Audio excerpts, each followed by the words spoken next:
আসসালামু আলাইকুম। গায়ের পশম দাঁড়া করানোর মতন তথ্য উপাত্ত সামনে আসছে। আওয়ামী লীগ ফিরে আসছে। ইভেন আওয়ামী লীগ নির্বাচনে অংশগ্রহণ করতে যাচ্ছে। আওয়ামী লীগকে নির্বাচনের সুযোগ দেওয়া হচ্ছে।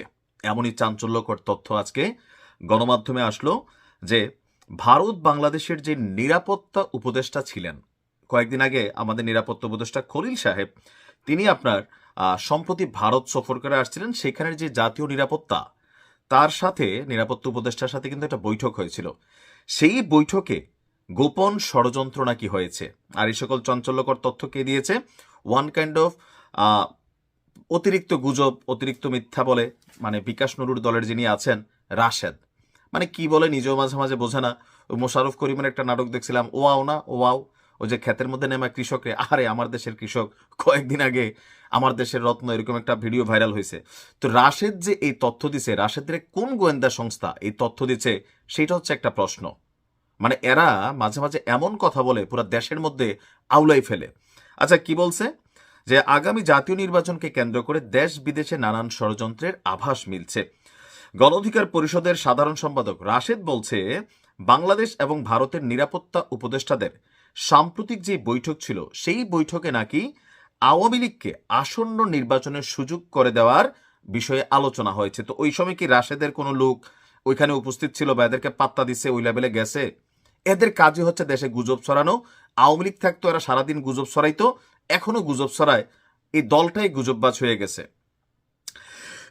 রাশেদের দাবি, রাজনৈতিক মহলে আলোচনার ঝড় তুলেছে। অবশ্যই ঝড় তোলার কথা।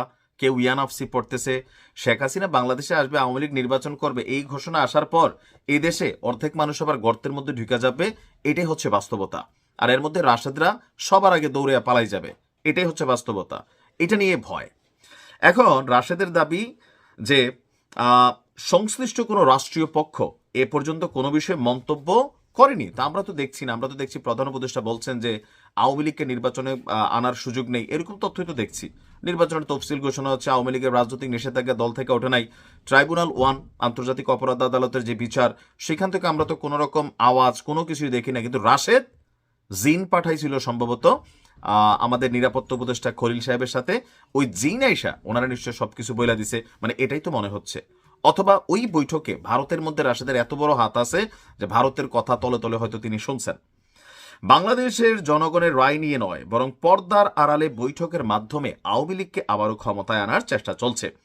দিল্লি ও ঢাকার শীর্ষ নিরাপত্তা উপদেষ্টাদের মধ্যে অনুষ্ঠিত বৈঠকে নির্বাচনী প্রক্রিয়া, রাজনৈতিক পরিস্থিতি নিয়ে আলোচনা হয়েছে, যেখানে আওয়ামী লীগের জন্য রাজনৈতিক সুবিধা তৈরির বিষয়টিও বিবেচনায় নেওয়া হয়েছে বলে রাশেদের অভিযোগ। তার বক্তব্য, দেশের ভেতরে গণতান্ত্রিক পরিবেশ নষ্ট করা এবং বিরোধীদের রাজনৈতিক কার্যক্রম সীমিত করার মাধ্যমে নির্বাচনকে প্রভাবিত করার চেষ্টা করা হচ্ছে। এই আলোচনায় ভারতকে ব্যবহার করে আঞ্চলিক নিরাপত্তার যুক্তিতে, যা বাংলাদেশের আভ্যন্তরীণ রাজনৈতিক বিষয়ে হস্তক্ষেপের সামিল। তবে রাজনৈতিক বিশ্লেষকরা বলছেন, বা সাধারণ যারা একটু বুঝের মানুষ আছেন, তারা বলছেন যে আসলে এইখানে আওয়ামী লীগকে পুনর্বাসনের কোনো আলাপ আলোচনা হয়নি। হয়তো ভারত বাংলাদেশের মধ্যে যে একটা কি বলা হয় যে সম্পর্কের অবনতি আছে, ব্যবসা বাণিজ্য থেকে শুরু করে রাজনৈতিক মহল, পরে পাকিস্তানের সাথে এই মুহূর্তে বাংলাদেশের সম্পর্ক, সবকিছু মিলিয়ে এখানে যাই আছে, সম্ভবত ওই বিষয়গুলো নিয়ে এখানে আলোচনা হয়েছে। আর রাশেদের এই বক্তব্যের পর সরকারের পক্ষ থেকে কোনো প্রতিক্রিয়া পাওয়া যায়নি। আর আওয়ামী লীগের নেতারাও বরাবর মতো দাবি করে আসছেন নির্বাচন কমিশন আছে, যাই হোক জরুরি না। এখন রাশেদ খানদের এরকম বক্তব্য মাঝে মাঝে জাতির মধ্যে বিভাজন তৈরি করে। পজিশনে দেয় নাকি মন যা আসে মাইক সামনে পাইলে বলে, এটা তারাই ভালো জানে। কারণ আমরা দেখছি ফারুক মাইর খাইছে, বিপিনুর মাইর খাইছে, রাশেদ এখনো বাইচা আছে। এরকম বক্তব্য দিলে ভাই যে কোনো সময় আপনি বাড়ে পড়বেন। ভালো থাকুন।